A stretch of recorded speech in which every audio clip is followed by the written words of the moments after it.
Awesome. All right, everybody. I'm here in my double denim. I'm with the legendary Nicole Masters. She's been a huge inspiration of mine. And as you know, what's underneath this whole podcast is I want to inspire people to do something big with their lives. And so who better to talk to than Nicole? So thank you for coming on, Nicole. Thanks for having me, Jono. Always fun to hang out and chat with you. I don't want to say you're responsible for, you know, who I've become, but you sort of are, you know, and you can take that however you like. But really, like, it was coming along and I just need a disclaimer a disclaimer that pops up at the bottom of the screen that says I have no responsibility for the way Jono turned out in the world.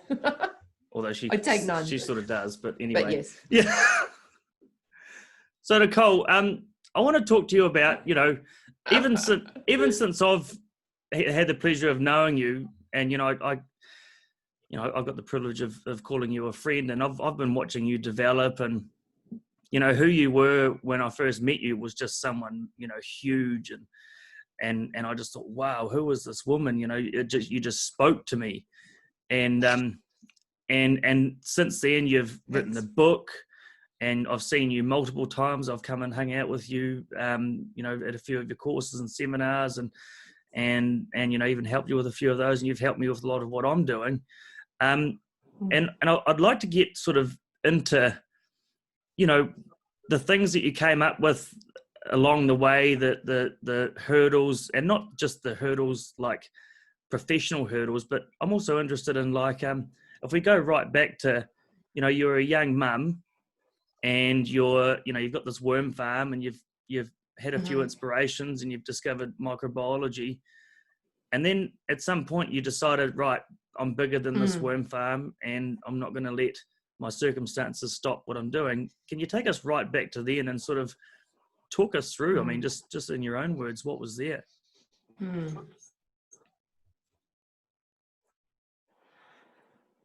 Yeah, it's interesting.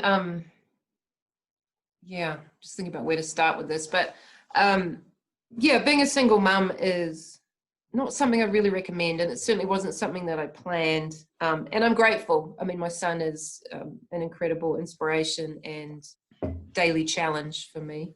He's now 19 and a half, and it's just so interesting where teenagers take you. But what was great about worm farming and composting and living on my father's property was just that freedom to really explore things and learn. And I was lucky in that I managed to get a contract with Tauranga City Council doing a household worm program. And that program enabled me to spend all my free time doing research. So I lived in the research. I lived in as well as being on the farm where we were having to, like, we planted 700 avocado trees, and we planted 2,500 wetland species that pukekos came along, which are this native bird in New Zealand, and pulled all those trees out. So we had to replant, I think, about 2,000 of these trees.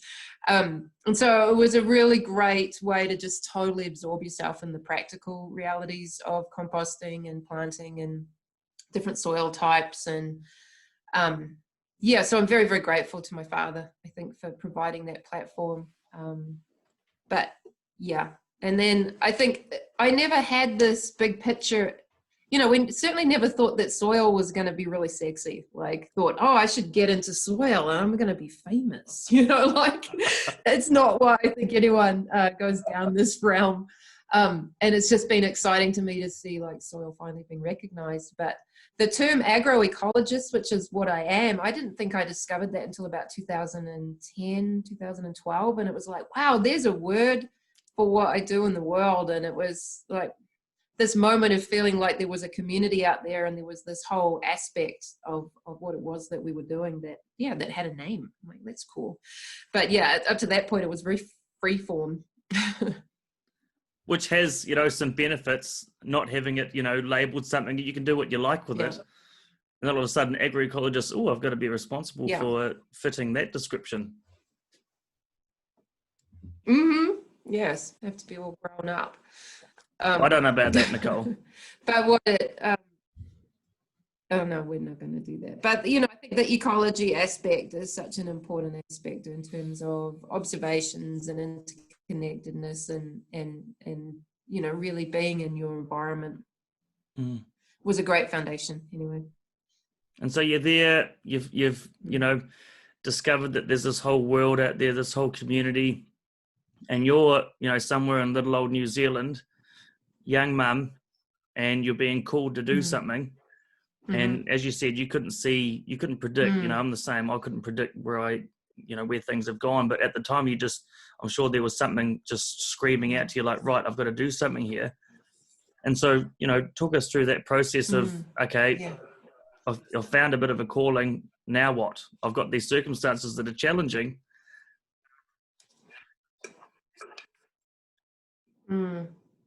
Well, it's interesting. I think I have to go back even a step further in terms of like, what is it that my internal drivers for a lot of this? And so I lived in Hong Kong. My father was a pilot, and I lived there from the age of 10. I think I was about 16 when I went to boarding school. And my dad stayed there for 14 years. But my big take home from that was people will live in their own filth. Like, people will live surrounded by pollution and garbage everywhere, and in the streets, and plastic bags, and like every surface is just covered in black soot. Like, you got to wash your car on a regular. Like, I went to Hong Kong, I can't remember, it wasn't maybe 10 years ago, and you couldn't see the sun, like the amount of smog and pollution that's in the city now. And I was thinking, this is 30 years ago. And so it became for me this really internal thing in terms of, if we don't stand up, those of us that are willing to stand up and call attention to something, then people will live in their own filth. Like, they will just continue life as usual, and there's no kind of interruption. And what it takes is a disturbance or an interruption, no matter how uncomfortable that kind of is. And so for me, there is that driver of seeing these issues and take the easy road. Then nothing's going to change. It's that old Dr. Seuss story. So I felt very passionate about, I need to speak, I need to communicate. And I did a certificate in adult teaching with just one of the most extraordinary educators. Her name is Penny Brown-Lee. She's a New Zealander, and she's written a few books on like children behavior change, and amazing educator. And everybody that did that course either left their husband or moved houses or changed careers. It was one of those courses that you were going to be shaken inside and out. And her first day of teaching was, education is all about love. And if you don't love yourself, then you're never going to be able to actually make the impact in the world that you want to. You're never going to be able to make the change. And it ties into some other work I've done around the wounded self. If you are still dragging, childhood baggage around, then you're not going to be effective as a communicator. And really, that's what I am. I'm a science communicator. I'm in the world of, how do we, I guess, communicate complex ideas in simple ways. But she gave me so much confidence. And so this is 2003. She came up and she said, you are a master educator. You need to be out in the world doing this. And it just gave me so much confidence at the time to get out and teach. But yeah, we all have those moments, don't we, Jono, of like just something that shakes you to your core, and it really is that heartfelt stuff that actually is what makes a difference in the world. It's not all the other fluff or the money or the yeah, and it's more than informing. Like, you can, it's just not very effective. If people don't have an interest to listen, and if they haven't struck something in their life that's profound and moving for them, then learning is very difficult, and so is teaching. And so for you, going back to the thing in Hong Kong, and I believe, I'm assuming that's where you had that experience, that exposure to the Paraquat. Is that correct? Yeah. And so that was a driver for you. So you and I both have had poison episodes. Yeah, just yours is diagnosed. diagnosed. Well, the poisoning I didn't know about. Hundreds of chemical things that I've been exposed to, and I'm just like, multiple. Yeah. I've got the 50-cent mixture of chemical exposure. Yeah. Aren't you lucky? Yeah, I mean, it took 15 years before someone was able to actually diagnose what was wrong, because, you know, I had just foggy brain, and I was told I had fused vertebra, like my C1, C2 were under the occiput were fused. You know, didn't have full neck mobility, just headaches all the time, and was finally meeting this detox specialist who's like, oh yeah, you've got paraquat poisoning. I mean, I've been hospitalized. I thought I had meningitis. And so I probably, from writing the book, that's the emails I get the most from people, is reaching out about where can I find out about chemical poisoning, where can I get detoxification. And it's all a lot of horticulture guys, and just people that are out weed spraying that are like, yeah, so, you know, you know, you have a backpack on and it's all leaking down your back, right along your spine. And these guys are all full of it. And not only that, but there's there's more research coming out that you're affecting the genes of your children and your children's children. And, you know, certainly the interviews I did in the book was that reveal of how insidious the chemicals are. And people are like, well, I sprayed paraquat my whole fine, and I was so affected by something, it was just a few cuts on my feet. And then I asked them about their children, and, you know, their children will have childhood leukemia or learning disorders or autism, and you go, it's interesting. And people know, what I'm seeing is more and more people are starting to go, you mean I had a say in that, you know? And it's hard to be, you know, and I find that it comes up in the coaching is people realizing the impact that they're having on their kids and their grandkids. And if we think about epigenetics, you're talking about great grandchildren and great great grandchildren that you're impacting by the chemical soup that we're swimming in. And it's pretty sobering stuff. But yeah, for me, it's like, wow, this information like that has the ability to totally change someone's life. Like, my life is not the same since I went and saw this Dr. Matt Tizard, who's in Takapuna in Auckland. Yeah, my life is not the same, and it really does. I wish that for others. It requires like a level of, it's almost intimacy with people to be able to speak that way. You know, I know people that if you come in and say you're negatively affecting your children, you know, like up go the walls, in comes the aggression, you know, all that stuff. And so it is a powerful tool, but you've got to have a way of communicating it in a way that's like people are just left with like, wow, okay, so that's happened. Now what am I going to do about it?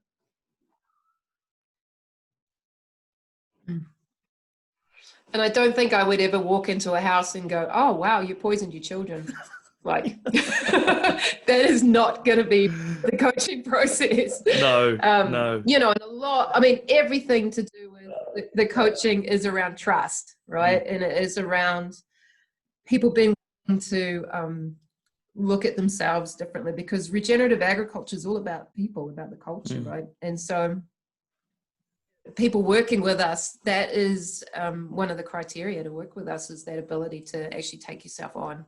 Yeah. And I think of a couple cases where the coaching hasn't gone well, and it's people that are unwilling to take self-responsibility and look at themselves, because it's our decisions or our ways of seeing pests and weeds and diseases, or seeing obstacles, or, you know, everything that we confront in life. And I think for me, that's always been how I've operated ever since I was young, is like looking at where am I personally accountable, and where have I kind of, where can I learn? And, you know, I always think of the analogy like there's two roads in front of you, and one goes down this beautiful valley and it follows a stream, and oh, it looks so pretty and lovely. And there's another one that goes over the mountains through the rock. I can't help myself. I'm like, oh, that looks painful. I think I'll learn some good stuff. I'm going that way. You know, I'm not going to see anything down the bottom of that nice valley floor. And sometimes I wish I wasn't programmed that way. Like, my life has not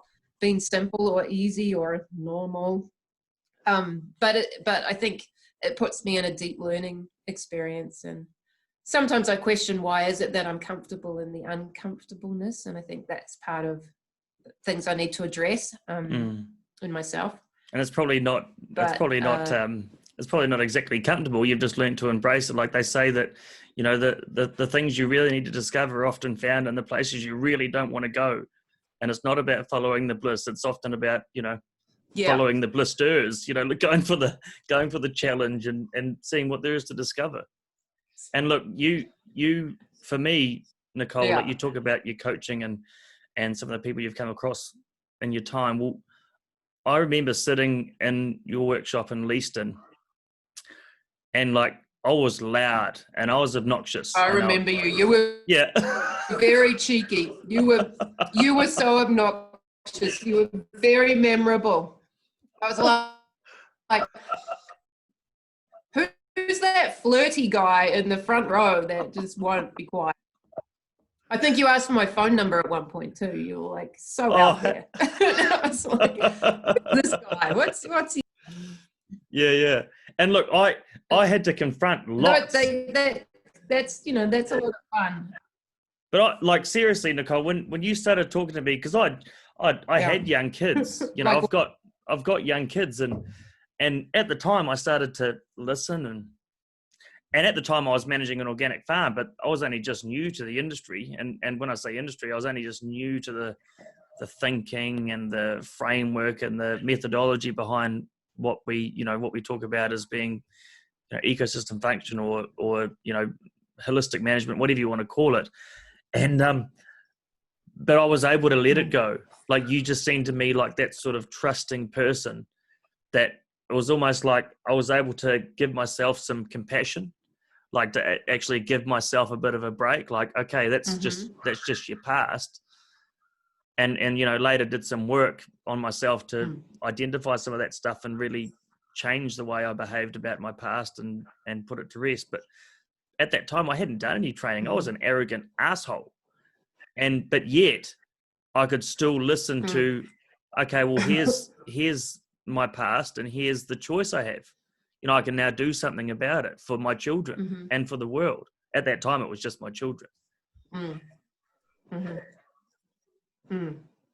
But I think that's where it comes from, where we speak from our commitment. Like, it doesn't matter where we are in the world.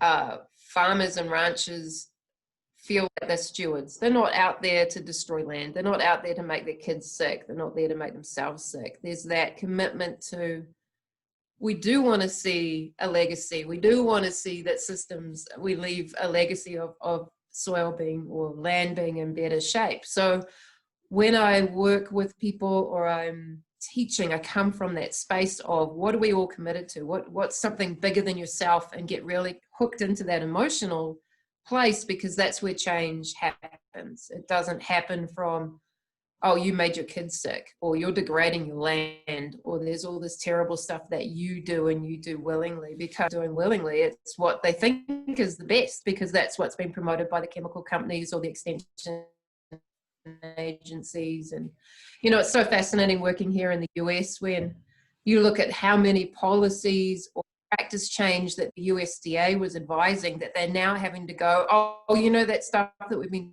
telling you for 60 years, can you do the opposite of all of that? And like having the ranchers having to repair what was, you know, all that USDA best advice, you know. And I think the same thing is happening globally. And it's like, people did what they thought was the right thing at the time. And and so I think it's not making people wrong, because we're still learning stuff in this regenerative. It's working out what works well for you on your own piece of land.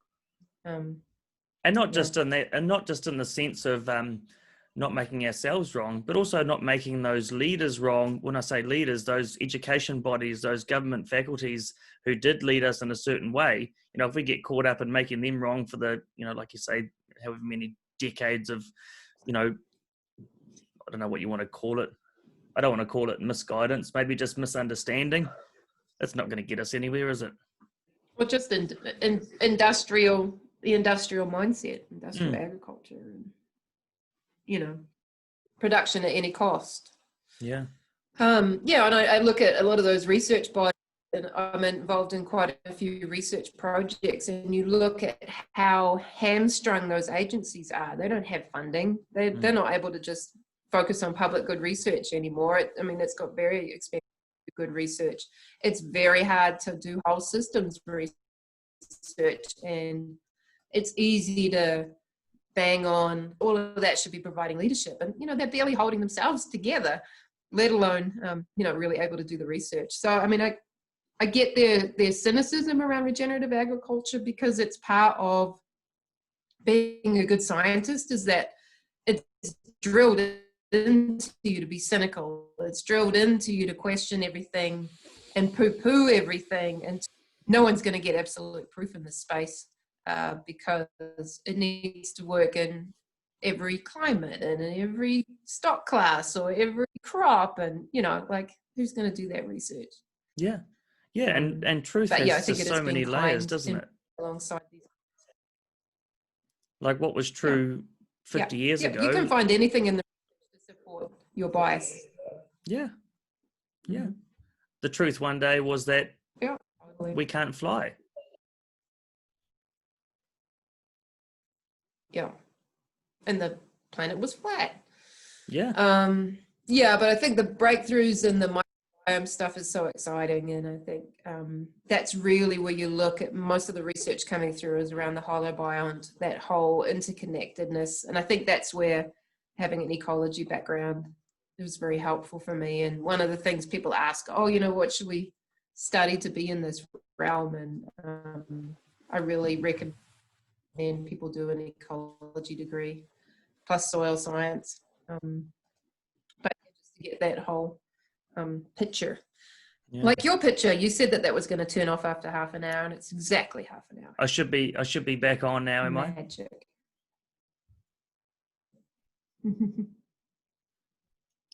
You are indeed, you and your guitar. Yeah, me and my guitar. And so, Nicole, there was a time, back in that space where, okay, you've got this commitment, you've had a hit the wall moment, I call it. And at that stage, I'm assuming that integrity soils didn't exist.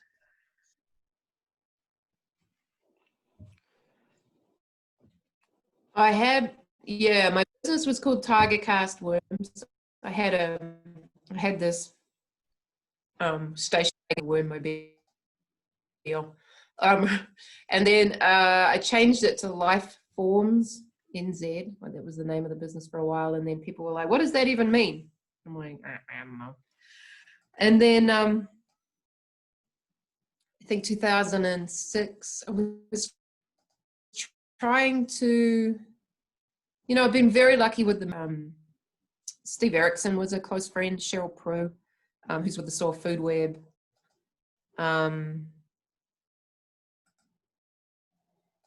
Nick Patterson, who was doing some incredible stuff with composting. I just had this network of people, and Tom Harris, who's sadly passed away, but I had mentors that had been in the industry for like 20 years, and seeing the growth of regenerative, what we were calling biological farming at the time, and all of these companies coming in. I think there's about 160 companies in New Zealand, if you can imagine. So they all had their different types of products they were peddling. And I tried to organize like these industry group meetings, like get everybody in the room and let's talk about, building some foundations and talk about what are we even doing? What does it mean to be a biological farmer? Working together as opposed to infighting. Like there was a lot of companies saying negative things about each other's products. They'd walk in on a farm and go, oh, that seaweed's garbage or that fish is garbage and my product's so much better. And what it was doing was actually putting farmers off at all. Yeah. Because they were just getting all these conflicting messages and they were like, oh, it's just easy to use NPK. So we organized these meetings, and basically what came out of it was industry wasn't really interested at the time in coming together. And so the name Integrity Soils came through what I saw of being, we need to have integrity in ourselves as well as integrity in the soil.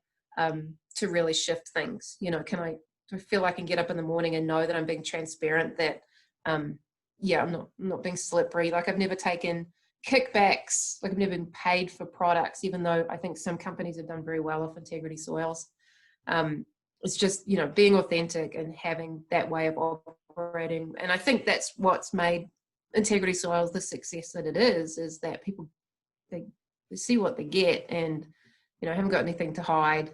And it's not to say that everything's rainbows and unicorns, like things can go off the rails, and I'm more than happy to kind of share that with people. But yeah, so that's when Integrity Soils came about. And so the name has stayed now for 15 years, but the business really was education. And we slowly, reluctantly kind of took on some coaching clients and consulting. And now I've kind of almost come full circle on it, so that for me now in the US and North America, I'm not taking on any, I'm getting rid of all of my coach.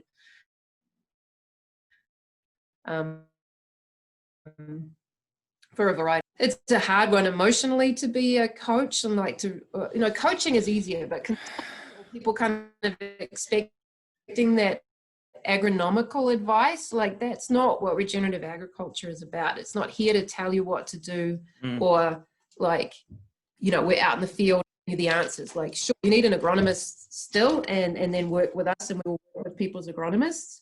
Because, you know, there's a lot in, I guess, stepping into regenerative agriculture that really takes for people to be courageous and brave, and to be able to work alongside people through that journey, and bounce ideas. But there's no right answer. Like, at the end of the day, it's really training farmers and ranchers to be self-responsible. You're not going to give the answers to an agronomist or to somebody else that's outside you. You really need to be, you know, closing the loops on inputs, and maybe closing the loops on having people tell you what to do. Now, that's not to say that you're not ongoingly educating yourself, but you know, our goal is that within 3 years you don't need to work with us, because you're able to observe and make these decisions for yourselves. And I find some people do want to work ongoingly, and you know, then it is just that educational space. But I think in the past I haven't been as clear as I want to be about that actually we're an educational company, and we're here to coach and support people's learning.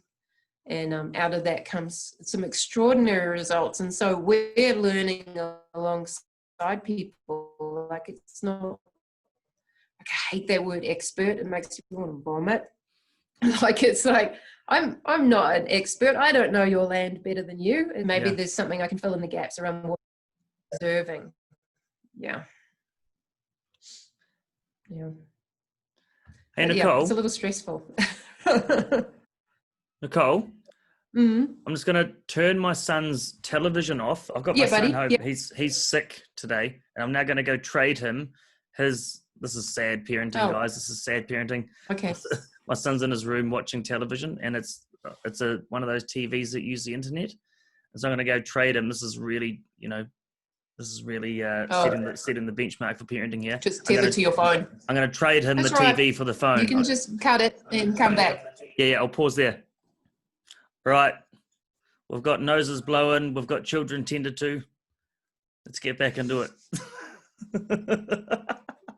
It's not COVID, it's allergies. Yeah. Nicole said to me before doing this interview, or this chat with her, that she said she wanted different questions, and it was my challenge to give her different questions. And so I hope I'm, although it sort of just flowed naturally thus far, I'm committed to making sure you get some curly ones. Yeah, we want curly ones. We want the ones up the mountain of briars. Mm-hmm. Yeah. So, okay, we've established Integrity Soils. And when I said, let's go back in time, where, okay, you've got to Integrity Soils, and then what called you to say, right, I'm going to now go to America?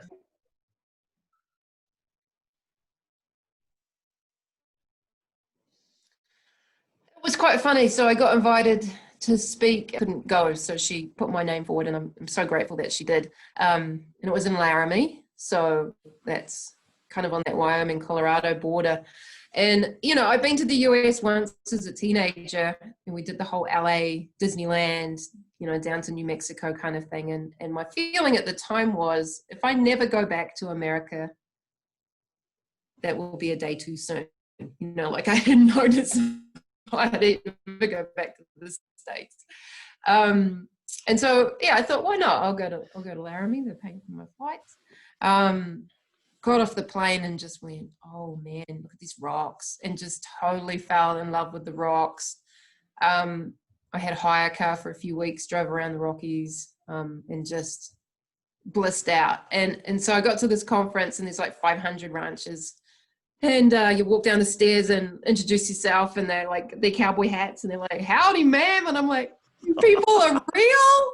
I thought you're just in books or something." You know, I grew up reading Louis L'Amour and like just, yeah, I mean, I've always used to feel like I'd grown up in the wrong time, that I should have grown up with the cowboy times. And so being out here, I feel more at home than I do in New Zealand, which is really weird.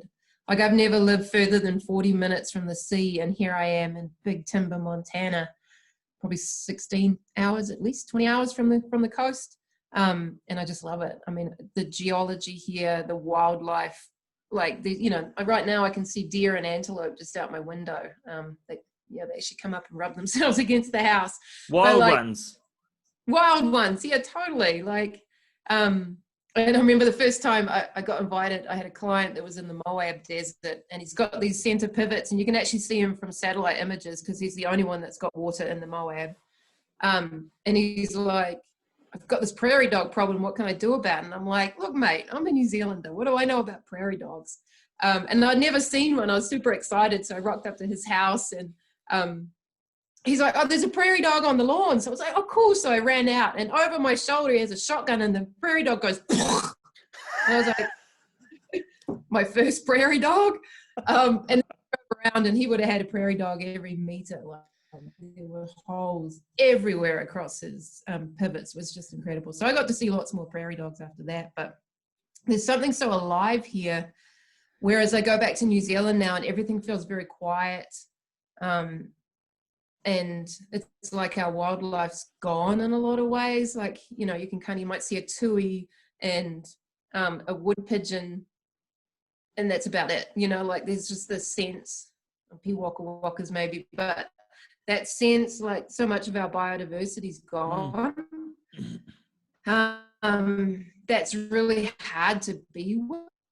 Whereas here, people have been around a lot longer. Nature's it was wild. Like I love playing the roadkill game. I don't know if you play this with your kids. Long trips. We have like different scores for different things. So in New Zealand, it's pretty much, you know, like 10 points for a rabbit, 5 points for a possum because they're everywhere. And birds might be 5 points. I can't remember how we used to score it. But here, you know, you drive around and there's like a skunk, there's a raccoon, there's, you know, like there's dead deer. But, you know, you play the roadkill game here. It's quite a lot of fun. You get high scores on the amount of But just imagine it, dead deer, woo, 10 points. Woo. Yeah, I had one. What was it in Australia? And it was a boar. I had to pull over and back up because I was like, I have no idea what that is, and it had tusks, so it was a boar. But yeah, so I think too, like I've been very lucky in I met people at that very first conference that became family basically, and I still work with them 8 years later. Like we still have a working relationship, and actually the property I'm on right now is leased by that very first client that I met in Laramie.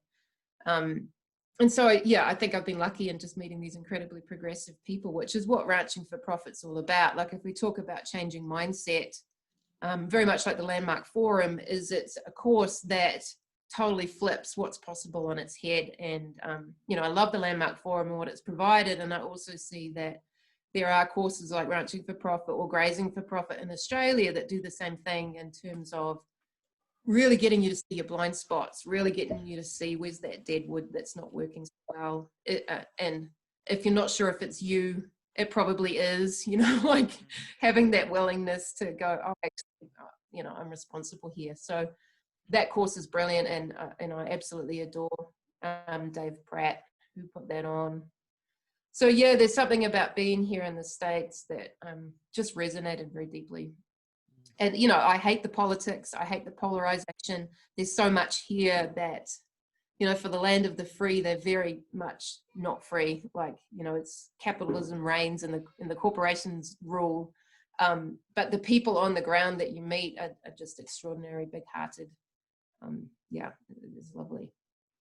So I just don't turn the news on when I'm here. It's not a bad practice for wherever you live, regardless of where you live. News, no. Yeah. I never forget, like when I started doing, you know, being responsible for what I exposed myself to, when I started seeing drama for just drama, and it started to make me sick, like just the thought of drama and all the time I'd spent just listening to drama. I can just hear my son calling, and I'm just going to give him a wee, hang on a minute, dude, I'll be right with you. Come and see me. He's on the top bunk, so he's thinking he wants room service. But what I was getting at was the hotel. Yeah. Is I remember being with my grandparents, and this before my grandfather died. He died just last month. Oh, sorry to hear that. No, he taught me a lot, and he was really stuck in how important that current affairs was, like that, knowing everyone's business. Like, it really was a generation's foundation of that was the discussions at the supermarket, that was the discussions on the phone with loved ones, it was what's going on. And now, and like I remember being there one day, and I was sitting there and they had the news on, every night they got the news on, and I was just sitting there and it was just drama and I just couldn't stand it. And I said, I was like, man, so I don't know if I can watch this. And my grandfather's like, this is current affairs, this is important stuff. We need this stuff. And I guess I forget how much brain capacity it takes up trying to keep up with it all. So I just choose not to. I just deal with what, I can impact and what I can, be responsible for, and don't get too wrapped up in everyone else's business. Yeah. And I think the comment before about, universities not having funding, neither do the journalists. So you have, how do you make journalism as cheap as possible? Well, you don't do a very good job. You just focus on the drama stories, the magazine stories, a different version of the same thing. I mean,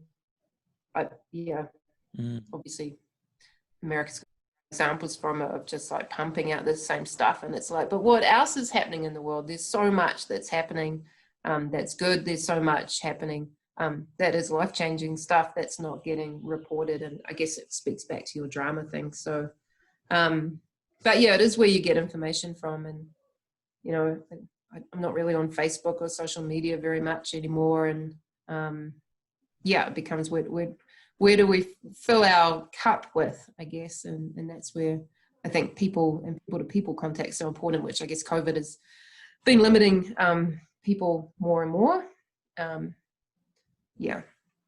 That's why these sorts of conversations are so important, right? Like, still being connected with people. I don't know what it's like around the world at the moment, but I gather it's not flash. And as far as people not being able to connect and people not being able to get intimate, and don't be confusing the word intimacy with you know what I mean? Yeah. But like, actually, like, how important is that? Like, you listen to anyone like, Zach Bush, that human connection, that literal physical touch and presence, how important that is. And scary to consider, but there's so many ways you can go about it. I mean, you wrote a book, and I've read the book, and I was, I had the pleasure of being part of the editing, the editing team, or the panel, or whatever you want to call it. The ones we can blame for the terrible first edited edition. Well, if you're blaming me for how I turned out, I'm doing a waiver for take note. Yeah. But yeah, like, how cool is it, like, that book you can sit down and read? And I think that's why it's been so successful, and we'll talk about it shortly. But the book is you sit down and read it, it's like, man, Nicole's in the room. Or like, I'm back with Nicole 20 years ago, wherever she was. Having a conversation. Yeah.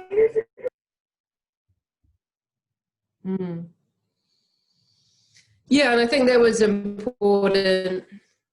Well, it's my communication style. It's, like, we are just there, they're just a bit dry. And farmers for a long time have said, can you just write like a Soils for Dummies one? Can you just tell people stories and still convey some of that nitty gritty? So that was kind of the plan. And yeah, I've been really blown away. I wasn't expecting the feedback that I've had. It's been so amazing. And like, this year's been quite rough on lots of different levels. Just on an emotional, it's like I'm going through that chain. I don't know, I'm 45, and maybe it's time that you kind of look at things slightly differently, and it's just been a rough roller coaster. So to have the book, getting some of the feedback that I have has been incredible, from like just feeling more grounded. But it takes like 100 positive reviews to unbalance like one negative one in myself. Like I focus on the negative so much, which is terrible. It's not regenerative. Wait a minute. So you're human? Yeah, very much so. So this year's been some novel opportunities. So my whole book tour was cancelled. I had we're over 50 now. I think we've calculated 50 events, workshops cancelled.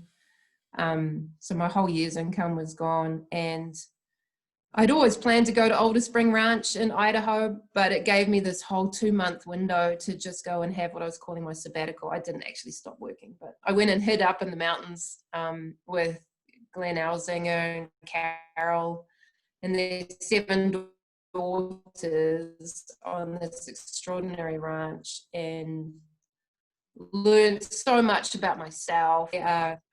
Range riding, like the cattle come in at night, they're fenced in a night pen. We sleep out there in the mountains. It's a way of protecting them from like wolves or bears, but it's also their technique to build soil. And man, are they building soil. Man, are they building like species diversity. Like I counted 127 different species in 2 days while I was up there. I don't know what all those species were called.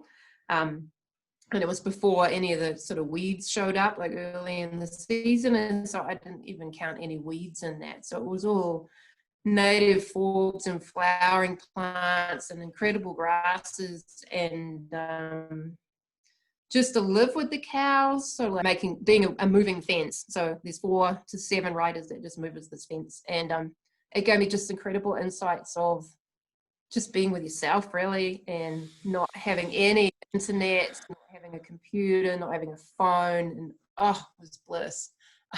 So it was quite good to kind of just check out and check in, because I'm not very good at things like meditation, and people are like, oh, you should meditate, but my mind is like to try and like, no, I just get very distracted. So like sitting up in a saddle was the best meditation possible. So it's so interesting what comes out of the unexpected, like I cancelled all my events. I was in Kangaroo Island when COVID hit. We were doing like a fire recovery kind of workshop, soil biology. And when I realized what was happening, I booked, I think, 6 flights. I went from Kangaroo Island to Adelaide to Melbourne, Melbourne to Houston, Houston to Dallas to Bozeman to here I am in Montana. I just knew I had to go. And my horse trailer and my horse were here, and it's just been nothing but just perfect, really. Like I almost felt like I invented COVID for myself just to stop, because I had a book tour ahead of me and I was like, I'm already tired. I don't know how I'm going to do this. And it's totally regenerative, like in terms of self-care and eating well. And, I've lived in a suitcase, and hotels are in my trailer for the last 5 years. I had a house for a little while in New Zealand that I was never in. So this house I moved into last week was the first kind of permanent base that I've had in 5 years. And it was like, I can do that, and I know I can travel and I can do it well, but there's something about staying put for a while that's good. And who says you can't be a mother, run a business, write a book, from a trailer? Like it's and that's right.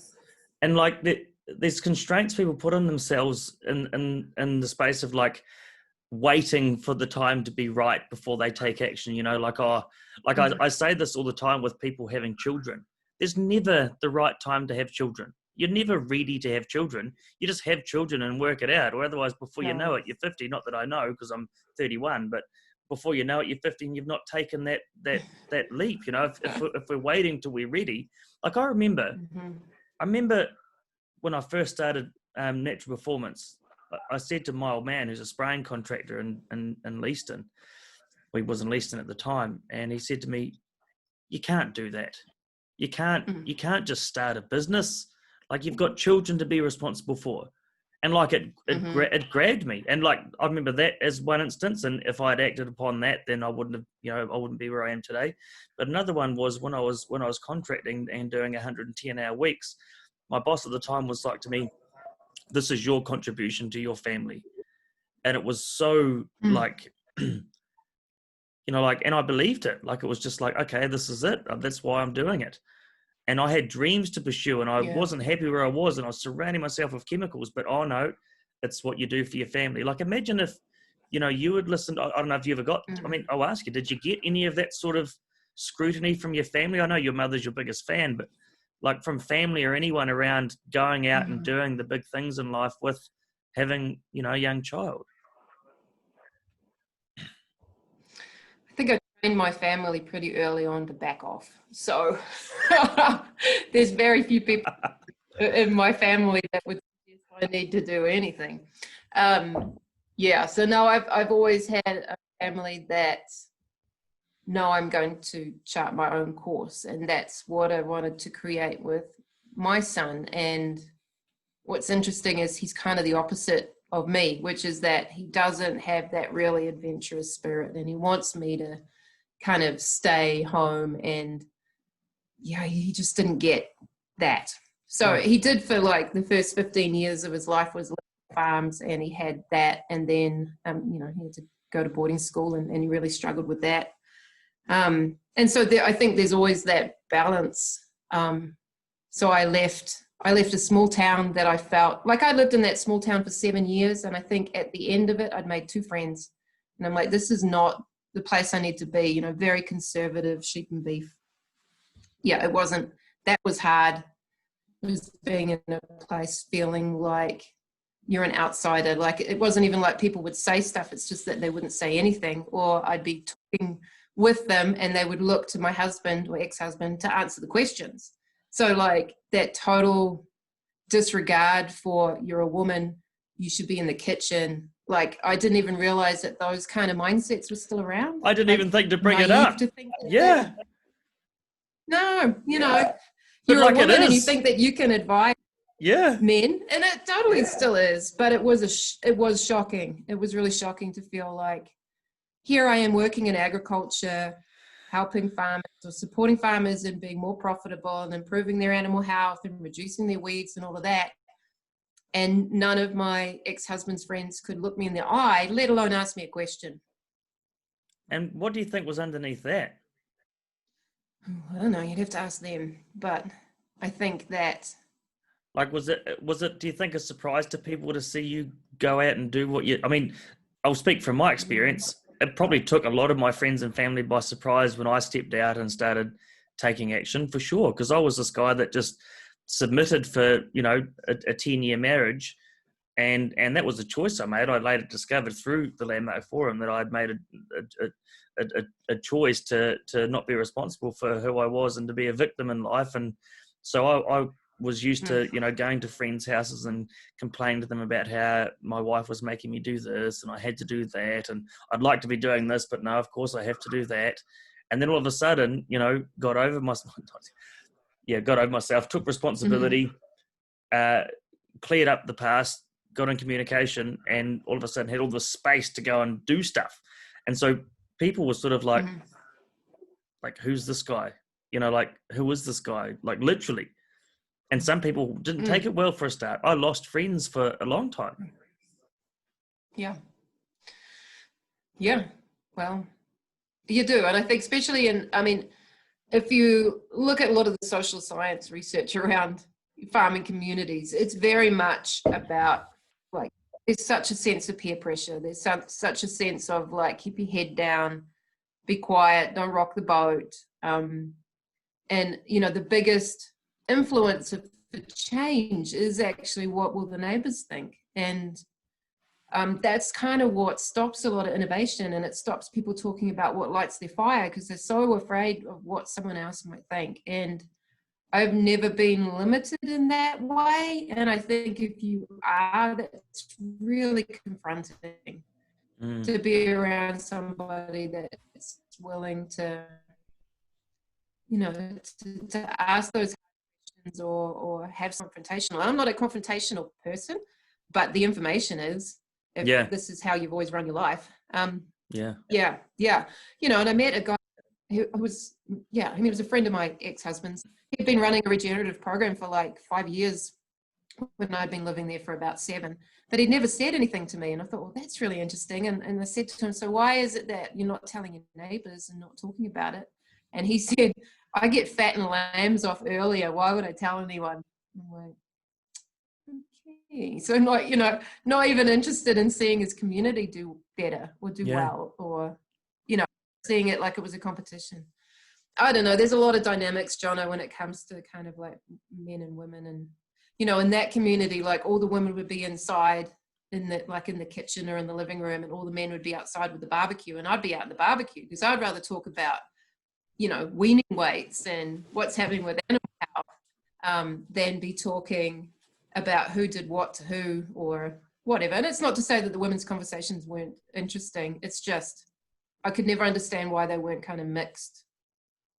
Why do we have this division? And yeah. That, well, it was. Right now, Nicole. Really odd.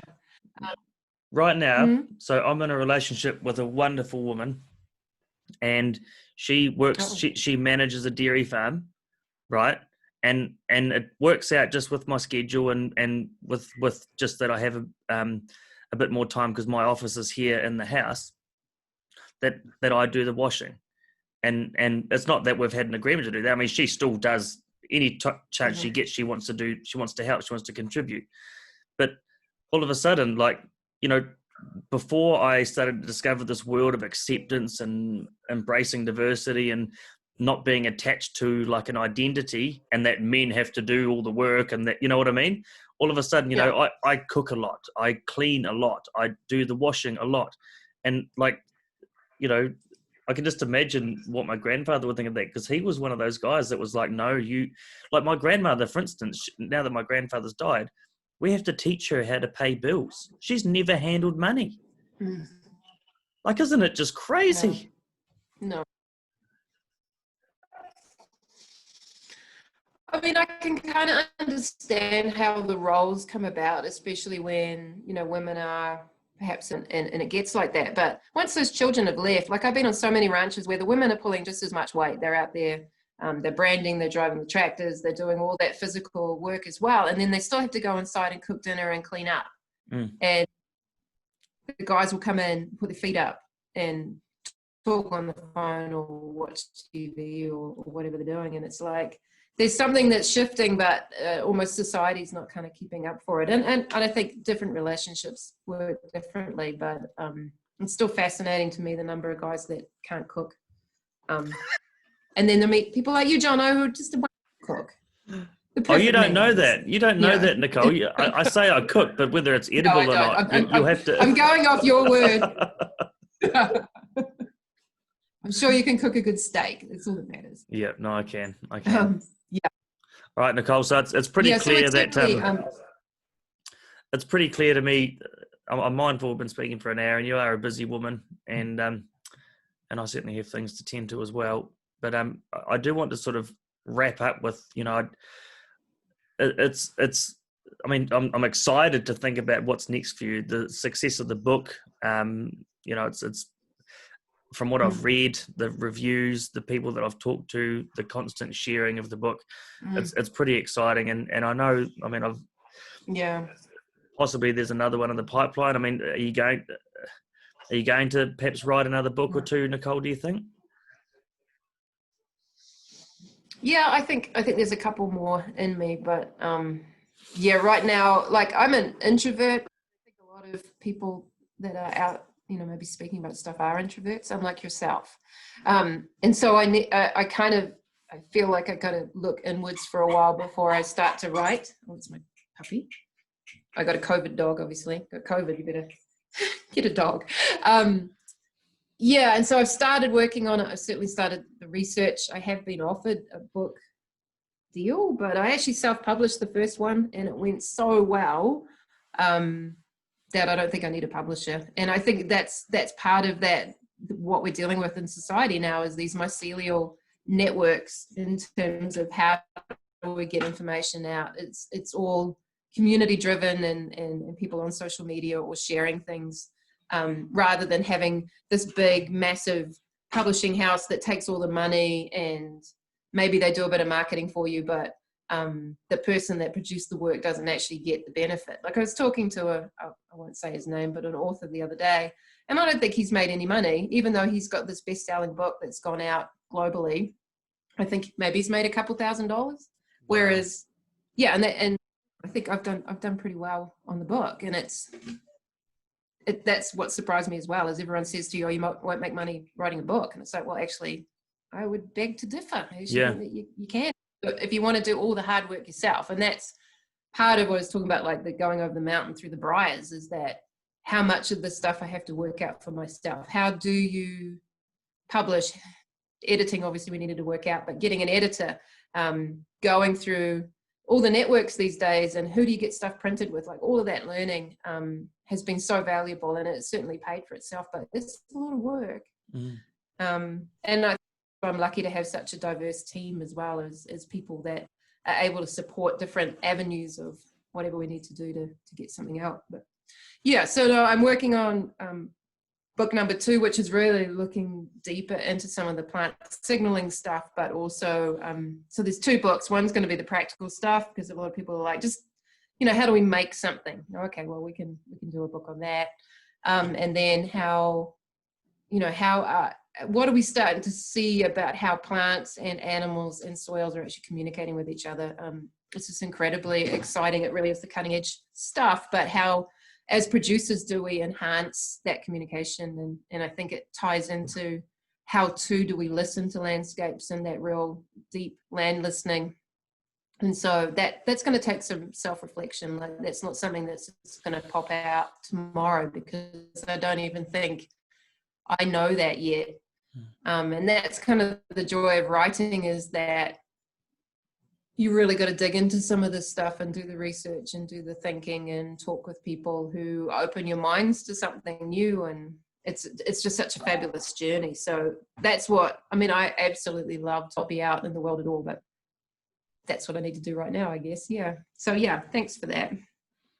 And also, just, one thing I've learned in business, because I have just been winging it largely, is that, to really make it work is developing yourself to become those people that you feel that, there was a time, and it was actually Peter Barrett that sort of motivated me and mentored me through learning things. I thought that I couldn't type, I couldn't do spreadsheets. I just didn't know how to do that stuff. And I thought, okay, well, I have to outsource that stuff. And I couldn't afford that, but that was my context. I have to get someone to help me. Like it was sort of like this context was help me. I don't know what I'm doing. And then Peter's like, no, you need to learn. You need to develop yourself to do it. You do that. He talked to me about how he started some of his businesses. You just, the more you can do, there's a massive sense of fulfillment and satisfaction from doing it yourself. But also, obviously, to make it financially viable, the less money you're paying other people to do work that you can do. I was back to my dairy farming days. The guy that I worked for, my first farm that I managed, said to me, there's really no excuse to be calling vets up to do things like assist with calving. What are they going to do that you can't do? There's very little that vets can do that you can't. Sure, there's the odd exception, but really just letting go of that belief that, we can't do something, or, we can't teach ourselves to do something. Or like for you, when you were having, thoughts about how am I going to publish this book, and there was, to and froing from publishers about it didn't fit the certain curriculum and didn't meet the certain criteria. It's like, well, no, I'm not going to I'm not going to, sit for that or settle for that. No. And I think I had an author look at it for me. She was going to do a review, which she didn't end up doing, but she said to me, look, you can't be all things. You can't be a coach and actually be able to write. And that nearly set me back for like at least an hour. And then I was like, you know what, screw you, lady. Watch me. Yeah. Yeah.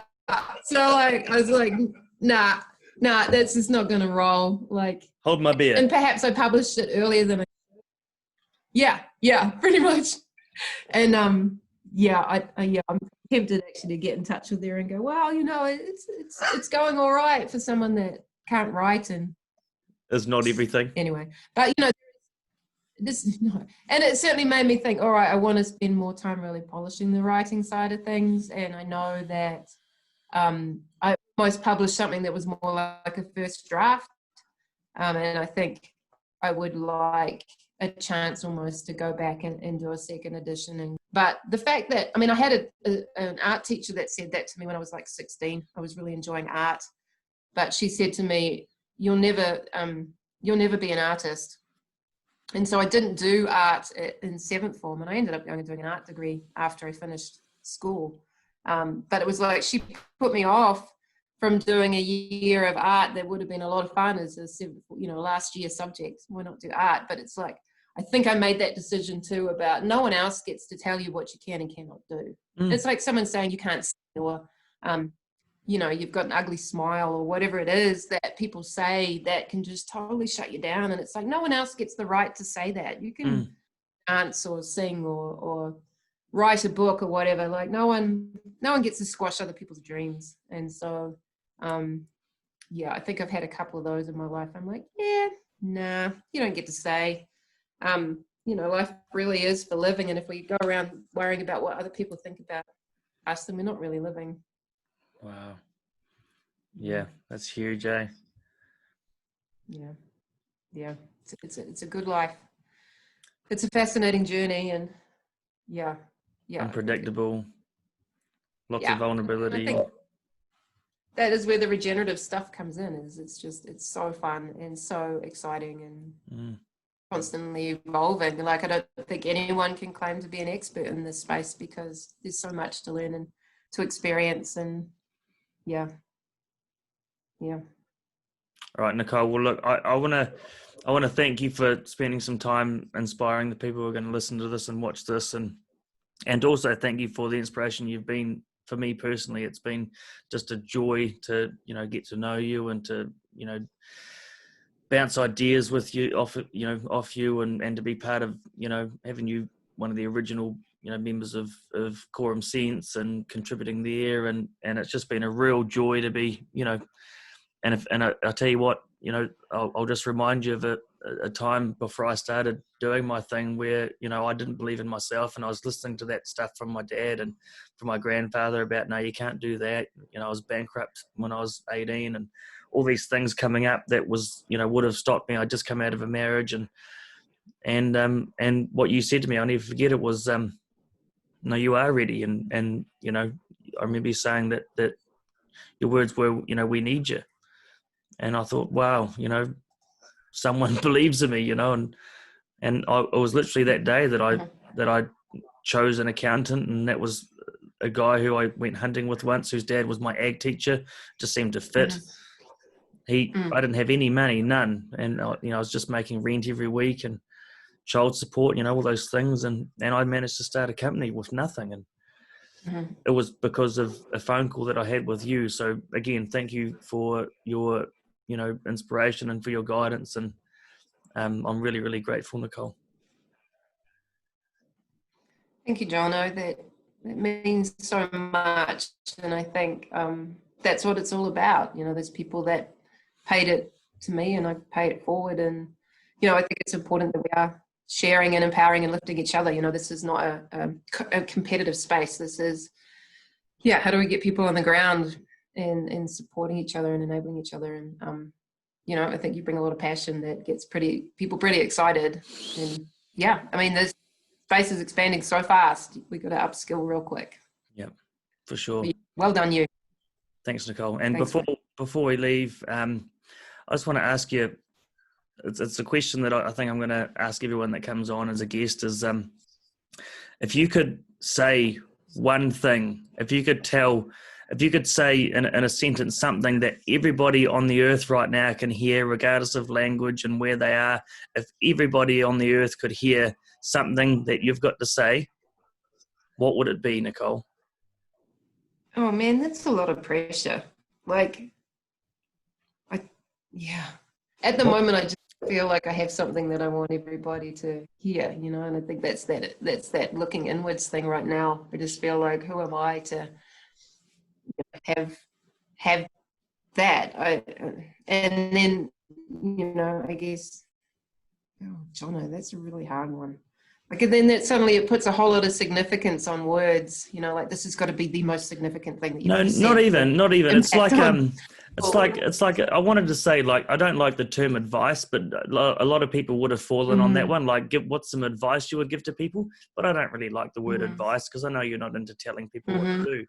But it's more like, was there ever any words for you that you came across in your life that for you really changed your trajectory, or really, you know, stuck with you, that you'd like everyone to hear?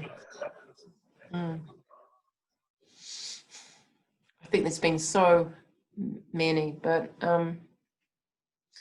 I don't know. I think if we really want to see this world shift or transform in the way that we like it to, you know, in terms of aligning with nature, eating good quality food, I think the realization of how much each of us as an individual contributes to that and to that mycelial network, that actually it is a global arising that is happening right now, and it's an incredibly exciting time to be on the planet.